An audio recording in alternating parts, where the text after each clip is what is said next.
Hello guys, welcome back to my channel Assamese GKVM. Guys, আজি মই এটা blog video লৈ আহিছো। আজি মই নামকিন বনাব লৈছো। যেহেতু নামকিন বনাবলে এয়া ময়দাখিনি লৈছো ধুনিয়াকে।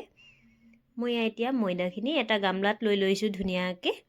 আপোনালোকে দেখিবলৈ পাইছে আপোনালোকক যিমান কোৱান্টিটিৰ জৰুৰী হয় আপোনালোকে হিমান পৰিমাণে আপোনালোকে লৈ ল'ব। তাৰপিছত এইফালে মই কলঞ্জি লৈছো।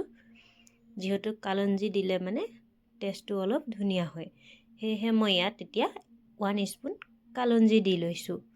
200 গ্ৰাম মান মই এতিয়া ময়দা দিছো। তাৰপিছত কালঞ্জি 1 স্পুন দিছো। তাৰপিছত ইয়া দেখিছেনে মই জোখ পৰিমাণে নিমখ দি লৈছো। আপোনালোকে দেখিবলৈ পাইছে। তাৰপিছত মই সেইখিনি দিয়াৰ পাছত ইয়া মই এতিয়া অকমান তেল দি লৈছো। যেহেতু অকমান সফট ডোটো বনাওতে অলপ যাতে সফট হয়। সেয়ে মই এতিয়া অইলো দি ললো ধুনিয়াকে। অইল দি মই ইয়া হাতেৰে এতিয়া ধুনিয়াকে মলি লম। যেহেতু ডোটো বনাব লাগিব এতিয়া সেয়ে মই এতিয়া ধুনিয়াকে হাতেৰে মলি আছো। দেখিছেনে আপোনালোকে? দেখিছে মই এতিয়া ধুনিয়াকে মিক্স কৰি ললো সকলোখিনি। তাৰপিছত ইয়াতে মই এতিয়া পানী দিম। পানী দি ডোটো এতিয়া মই ধুনিয়াকে বনাই লম। সো আপোনালোকে ভিডিওটো সম্পূৰ্ণকৈ চাব, তেতিয়াহে গম পাব এটো মই কেনেকৈ বনালো। দেখিছেনে? তাৰপিছত এয়া মই ডোটো ধুনিয়াকে মেলি হানি ললো। এনেকে ধুনিয়াকে হানি ললে যেহেতু নামকিনখিনি বনাবলৈ ধুনিয়া হয়। যেহেতু নিমকি বুলি কওঁ আমি, নামকিন কওঁ, সকলোৱে বেলেগ ধৰণে কয়। সো নিমকিখিনি এতিয়া মই বনাবলৈ ধুনিয়াকে ডোটো তৈয়াৰ কৰি ললো। গোটেইখিনি এতিয়া হৈ গ'ল। তাৰপিছত ইয়া দেখিছেনে অকমান টান হৈ আছে। যেহেতু অকমান সফট হ'বলে মই অকমান তেল লৈ ললো। যেহেতু তেল অকণ দি ললে যদি মই অকমান দেৰি থৈ দিও 20 মিনিট মান, তেতিয়া খুব ধুনিয়া কোমল হৈ যাব। যেহেতু সেয়ে মই এতিয়া অকমান তেল লগাই ললো ওপৰতে। তেল দি এতিয়া হানি হৈ গ'ল। যেহেতু এতিয়া দেখিছেনে ডোটো তৈয়াৰ হৈ গ'ল। তাৰপাছতে এয়া মই 20-15 মিনিটৰ কাৰণে মই এনেকে এতিয়া ঢাকি থৈ দিম। তেতিয়া দেখিছেনে মই ঢাকি থৈ দিলো। তাৰপিছত হৈ যোৱাৰ পাছত এয়া মই এতিয়া ধুনিয়াকে এটা অলপ টুকুৰা এনেকে লৈ লৈছো। লৈ পেলাই এতিয়া আটা বেলা নিচিনাকে মই ধুনিয়াকে বেলি লম।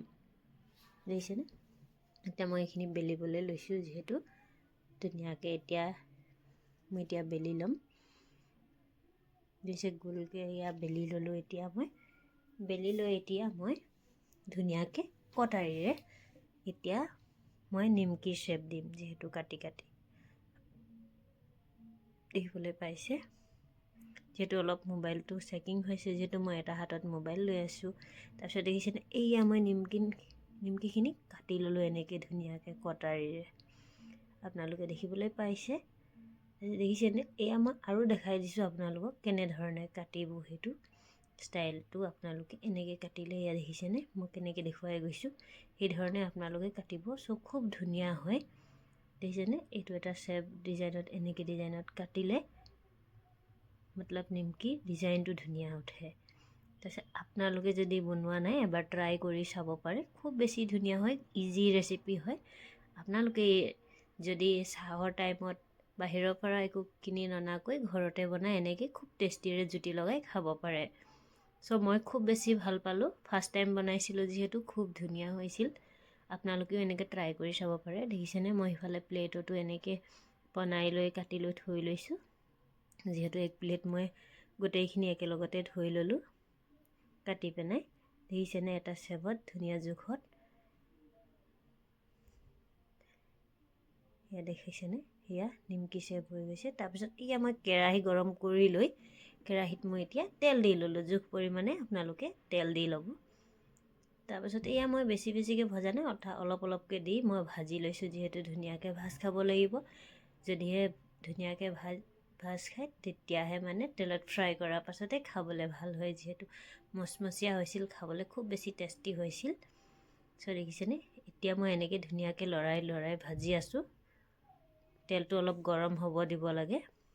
তাৰপিছত গেছটো অকমান সিমত থৈ দিব লাগে। বেছি হাই হ'লেও সেইটো মানে ভিতৰত নিহিজে। যেহেতু সেয়েহে অকণমান প্ৰথমতে তেলখিনি গৰম কৰি পাছত অকণমান চিম কৰি থৈ দিব লাগে। তাৰপিছত এয়া দেখিছেনে ধুনীয়াকৈ এতিয়া মোৰ নিমকিনখিনি হৈ গৈছে। আপোনালোকে দেখিবলৈ পাইছে এয়া কি ধুনীয়াকৈ হৈ গ'ল দেখিছেনে। খুব টেষ্টি হৈছিল খাবলৈ। মই নিজকে নিজেই তাৰিফ কৰি দিছোঁ টেষ্টি হৈছিল বুলি। আৰু আজিৰ ব্লগটো চাই কেনে পালে প্লিজ কমেণ্ট এটা কৰি জনাবলৈ নাপাহৰিব।